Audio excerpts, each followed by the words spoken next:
Hi guys, welcome to a new video. Today we're going to take a look at the Cammus C12. We're going to be unboxing it and I'm quite excited for this one because it looks really interesting. So full disclosure, Cammus did send me this for review, but all the info I'm going to give you is all my own thoughts, and I'm going to tell you, what I think, and Cammus doesn't have any input in what I put in the videos. So there is an affiliate link in the description if you want to get 5% off, and that helps support the channel. So now that's out of the way, let's go over a few specs. So it's a 300mm wheel, which I think is a really good choice. It's a good size for pretty much everything, so like rallying, drifting, GT3. I think it's a good choice. And there's no flat bottom either. It's a completely round wheel, so you can let the wheel slip through your hands without the trickiness of having a flat bottom. So I'm really excited to try some rallying with it. So the price is $549, and that doesn't include shipping, or I don't know if you might have to pay tax depending on where you live. So yeah, it brings it. It's going to be competing with like the Moser R12 and the Logitech G Pro bases, but it's significantly cheaper, so it's going to be quite interesting to test this out. It's got 10 buttons. They're backlit RGB buttons. Also there is 4 rotaries, 2 thumb encoders. 2 of the rotaries on both thumb encoders are also buttons. It's got an analog stick, and it's also got a 7-way funky switch, which can both be pressed. So plenty of inputs. It's got a carbon fibre face on it, and it's got this nice looking aluminium sort of milled edge around the edges of it. I think that looks quite nice, and it's got the RGB LED strips with flag lights at the sides, so I'll see what you can do with them in the software once I get it up and running. It's also got magnetic shifters, and the paddles are much bigger than the ones on the C5, so if you thought the C5 ones were too small, these look to be a good size now. And that is pretty much everything I wanted to go over, so let's move the camera around and let's get this unboxed. Okay, let's get this box open.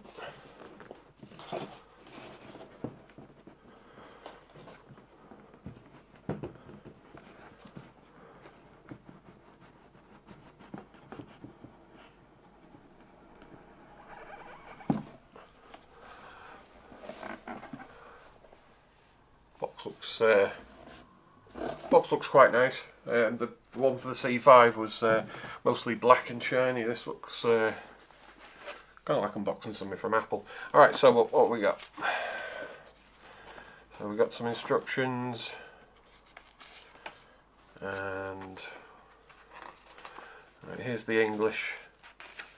Second half of it's in English. Yeah, very similar to the C5. Everything you need to know is in there. There we go. Right, so another thing, the mount for the C5 that you get separately, the one that I recommended, that you really need, because it's much better for mounting and you can adjust the angle, that is used again with this, so that will fit. If you're going from a C5 to a C12, the mount will still fit. It's the one for both of them, and that looks rather nice.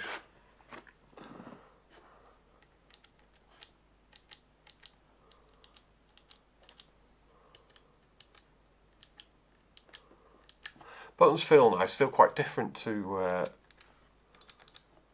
other wheels that I've got. A bit quieter than the C5 buttons. I'll tell you what they feel like. If anyone that's into nice keyboards, anyone that likes to type on a nice keyboard that will get mechanical switches, if you're familiar with Cherry MX Blues, they've got that tactile bump. feel quite nice. These rotaries feel identical to the 3 you get on the C5. There's 2 more down here, but they're a bit different. They feel different to the upper ones. These have got aluminium knobs on them. They feel lovely. And they've got a push button. These aren't push button. These are. So there's 10 regular buttons, and then you've got the 4 rotaries. You've also got an analog stick there, which is also a button, and then your 7-way funky type switch. Yeah, which is also a push button. These rotaries at the top, also push buttons, so you're not going to be wanting for inputs. Right, so for the minute, let's just open this box. This will be the power supply. Feels quite heavy. Okay, so some mounting hardware. The obligatory kettle lead. Put that down there. The T brackets, similar to the ones on the C5, they actually look almost identical, or are they identical to the C5 ones? So let's just take these out of the bag, which I can't open. Oh, there we go. Okay, so these are what mount. You can mount them direct to a wheel deck. They use the Fanatec bolt pattern, which I really do like that they do that. The fan. Now, this, from what I read, is the same fan you get with the C5, but there's one little difference. The fan itself is the same, the plug is slightly different, so if you're reusing your mount for a C5, just pull the fan off it and put this one in, because you'll need this to plug into the wheel. And then we've got the USB Type B to Type A cable.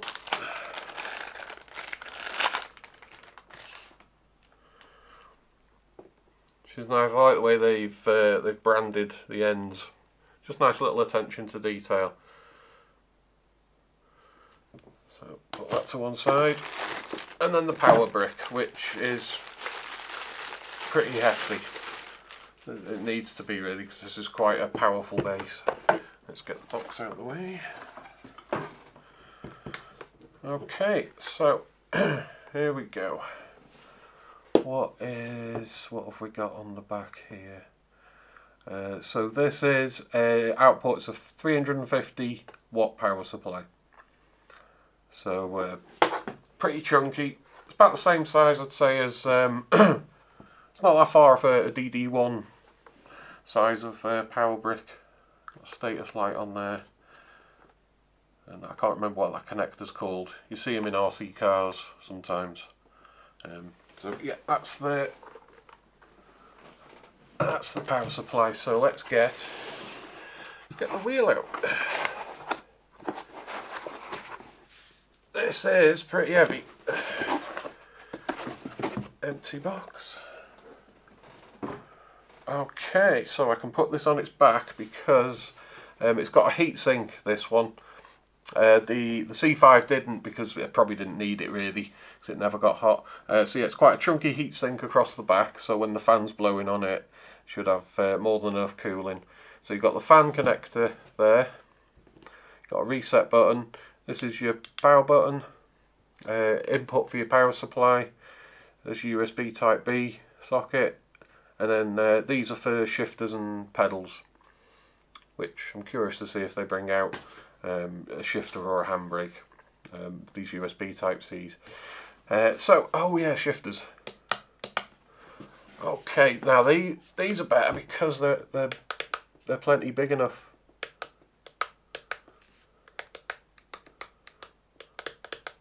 Similar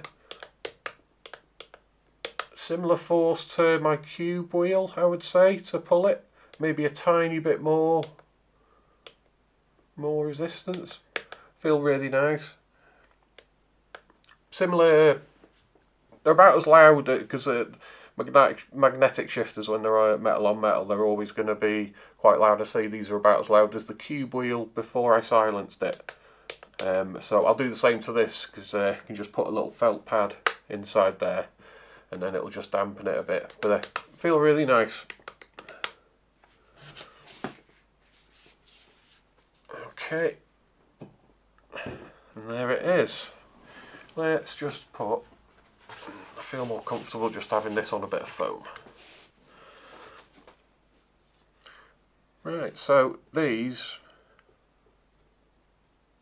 a bit softer to turn than the bottom ones. You feel nice indents. They're quite easy to turn, but they're nowhere near like the ones that you get on the Fanatec Club Sport wheels. There you don't really feel the indents, they're that light, but these are much better than that. They feel quite nice. So, those thumb encoders, they're in a good place. To press the button, my thumb is a little bit tight in there, I think. Oh yeah, that's better. So, yeah, I'll be using that just with my finger. Your finger just reaches around and just presses it. Nice quiet buttons. Yeah, I wish there was 2 more of these up there, because these feel lovely. And having the extra push button. So we've got a row of LED lights, and then we've got 2 lots of flag lights here. Now this hasn't been out for long yet, so I'll be interested to see if they've made use of that yet.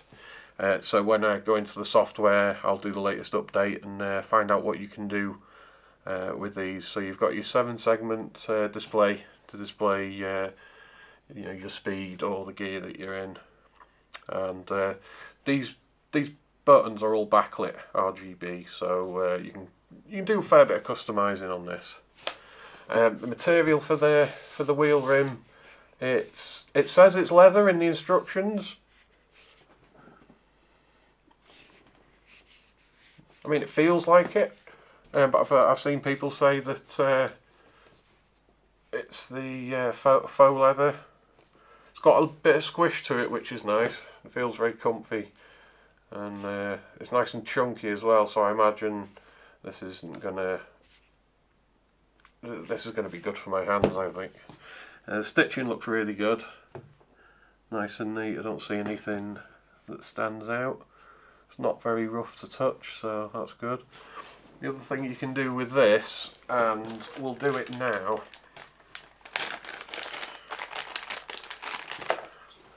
is this the right size? Nope.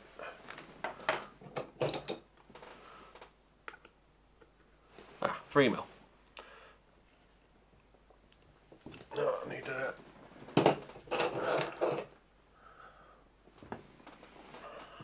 Is this going to be too small? No, it's too big.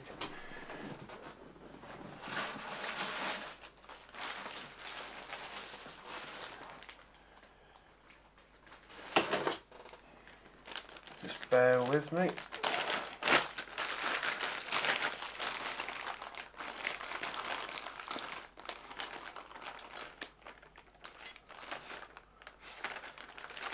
A bag of Allen keys here, but I bet you I need an L-shaped one.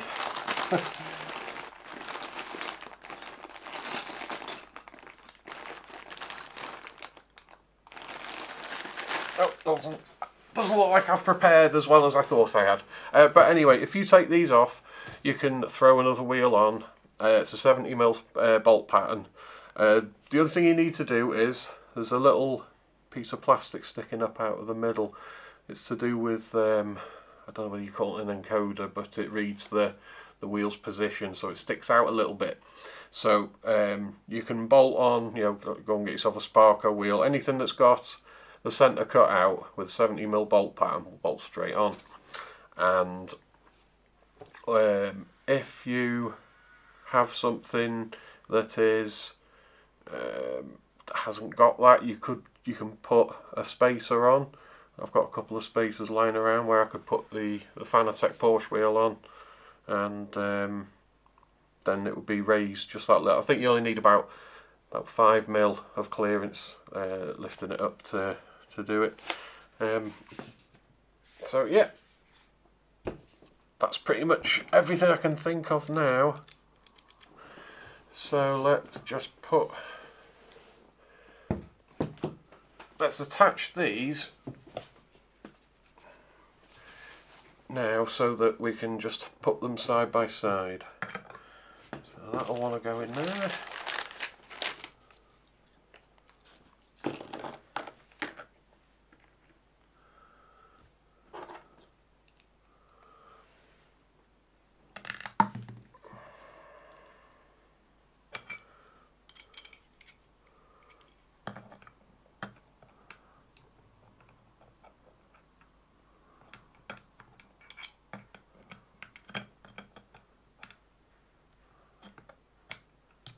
There we go.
So there we go.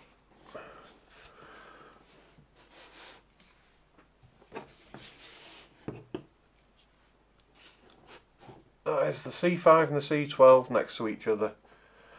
So you can see there's quite a big difference in size. I'd say the thickness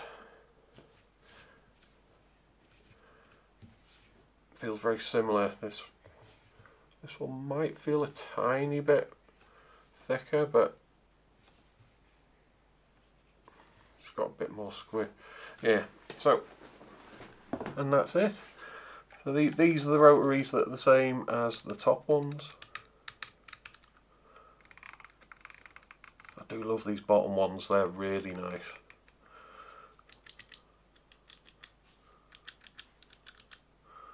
Yeah. The analog stick, I mean, these two are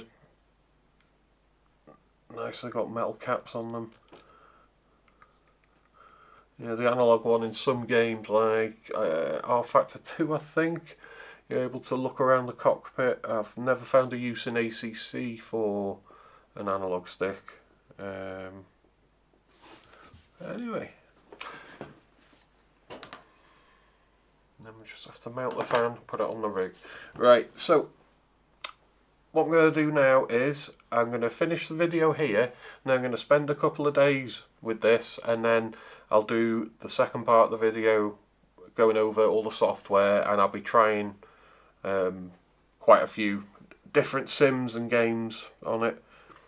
Notably rallying. I really want to try this for rallying. I'm quite excited for that, because I think it's going to be really good. Okay guys, thank you very much for watching, and I'll see you soon in part 2. So cheers for coming. If you got any questions, just pop them in pop them in the comments, and if I can help you, I certainly will. So, thank you. See you later.